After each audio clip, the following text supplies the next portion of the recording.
Today's Maths for Real is all about your favourite Greek mathematician and mine, Pythagoras, and his world-famous theorem. Now, it's all to do with calculating the length of the sides of a right-angled triangle, and I'm hoping that the army have put this theorem to good use right now, because if they haven't, I'm going to end up a couple of feet shorter than I already am.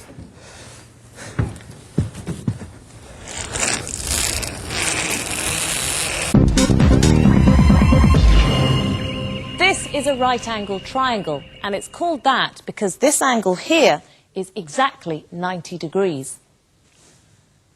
Another feature of a right-angled triangle is that one side is always longer than the other two.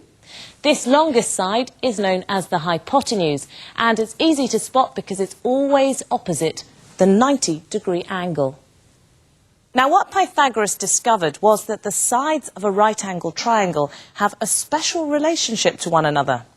First, draw a square on each side of the triangle. The special relationship is that the area of the square on the hypotenuse, this square here, is equal to the areas of the squares on the other two sides added together. Confused? Well, watch this.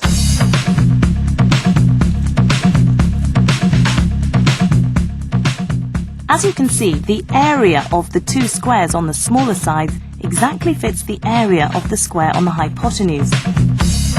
If we call the sides A, B and C like this, we can convert what you've just seen into a useful formula. The area of this square will be A times A, which is the same as A squared. The area of this square is B times B, which is B squared. And this area is C squared. So the area C squared must equal A squared plus B squared.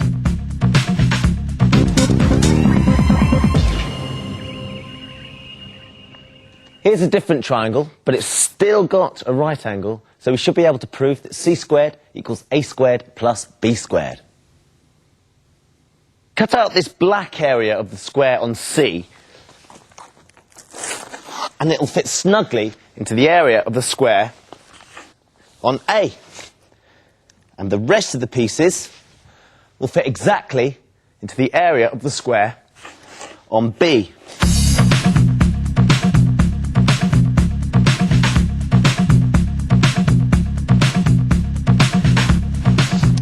And that's Pythagoras' theorem. Pythagoras stated that the area of the square on the longest side of a right-angled triangle is equal to the sum of the areas of the squares on the other two sides.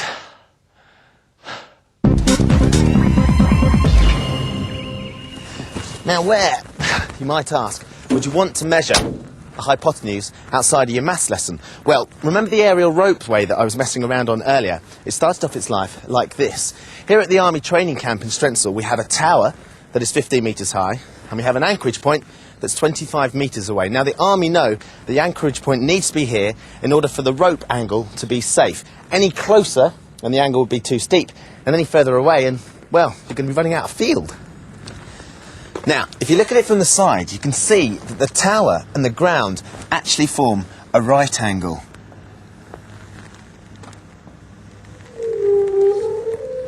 That sings just a little bit like that. Now then, if we add in the rope from here to here, what we've got is a right angle triangle, the rope being the hypotenuse. Now what the Army needs to know is how long that piece of rope has to be, which is actually going to be quite difficult to measure, but not if we use Pythagoras' theorem.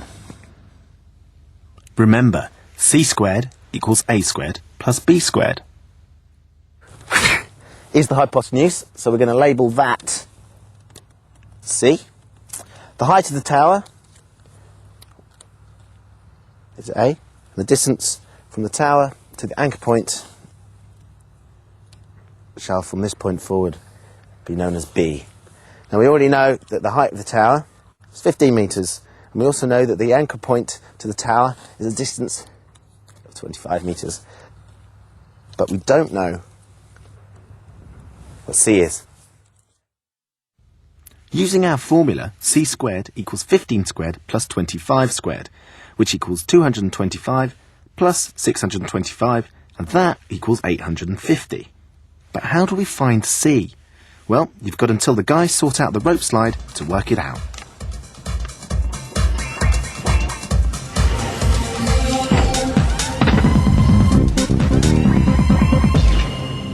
what we do know is that c squared equals 850.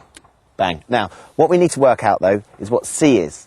So, to work out what c is, we need to do the opposite of squaring, which is called taking the square root, which is drawn like that. So, c equals the square root of 850. Now, the square root is this button here, and all you have to do is whack in 850 on your calculator, press the square root button, and we see that c equals 29.15475947 metres. Now, obviously, we can't measure a rope to that sort of accuracy. It would be impossible. So I'm going to round it up to the nearest 10, which is 30 metres. For any right-angled triangle, if we know the length of the two shorter sides, we can calculate the length of the hypotenuse.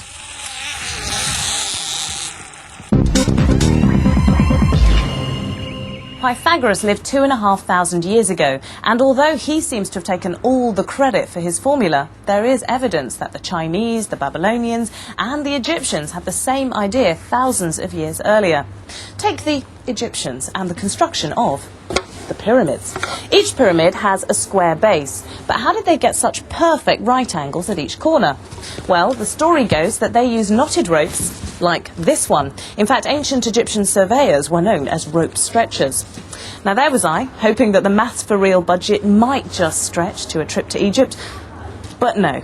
Here I am at Bradford City Football Ground.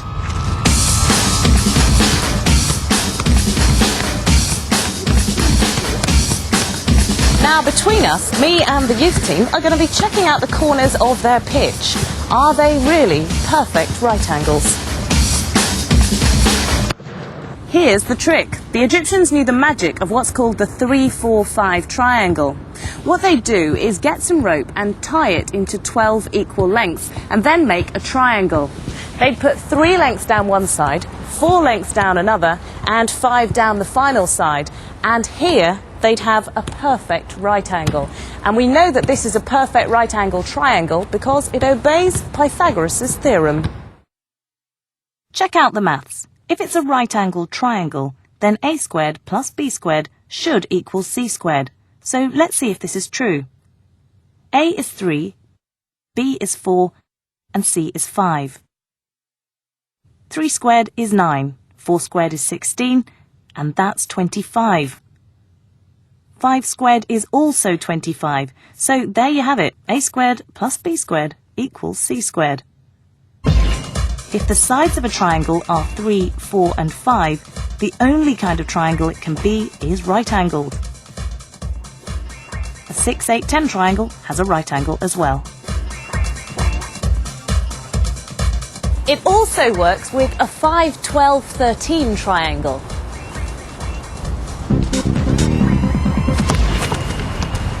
A group of 3 whole numbers that obey the theorem are known as a Pythagorean triple, and ancient mathematicians were always keen to find other whole number triples.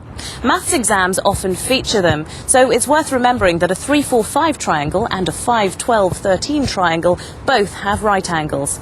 See if you can find some other whole number triples.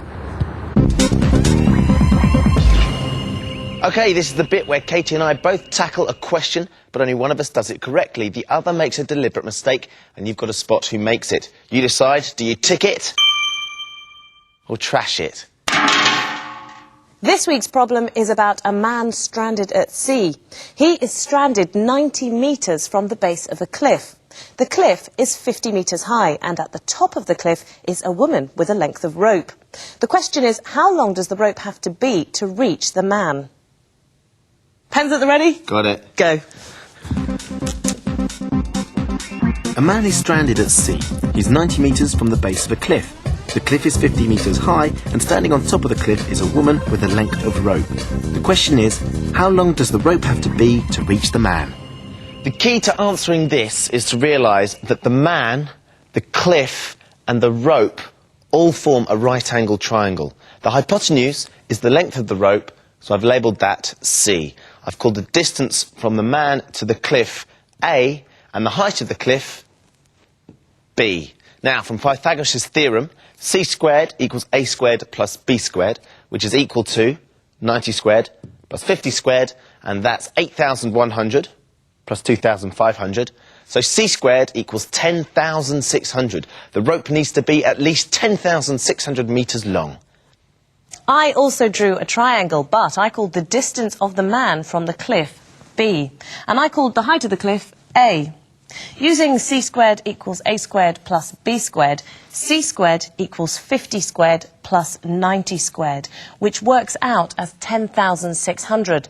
Now, to find c, I took the square root of 10,600, which is 102.95. To the nearest whole number, that's 103 metres. So, who's right and who's wrong? Is Ben right with an answer of 10,600 metres? Or is Katie right with 103 metres?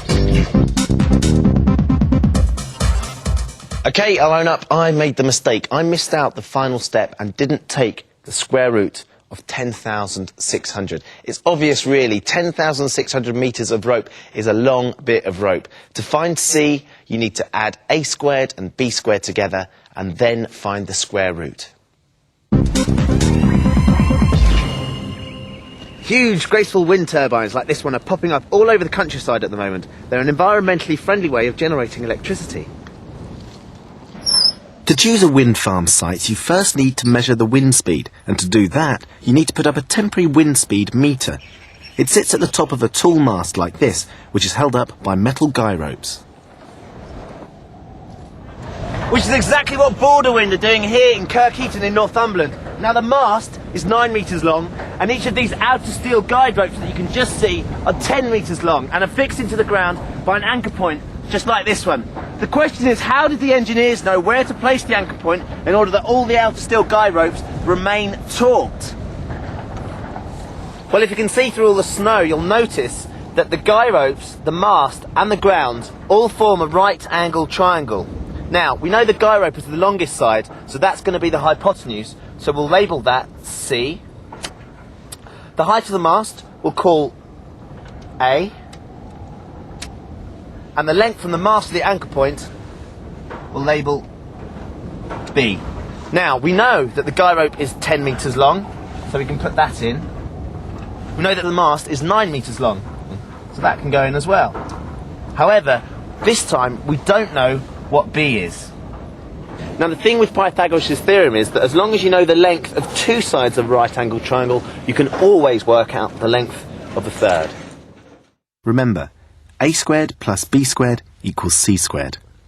This time we need to work out b. Rearrange the equation by subtracting a squared from each side, and you end up with b squared equals c squared minus a squared. So in this case, b squared equals 10 squared minus 9 squared, which is equal to 100 minus 81, which means that b squared equals 19. Using this information, how far away do the engineers need to fix the guy rope from the base of the mast?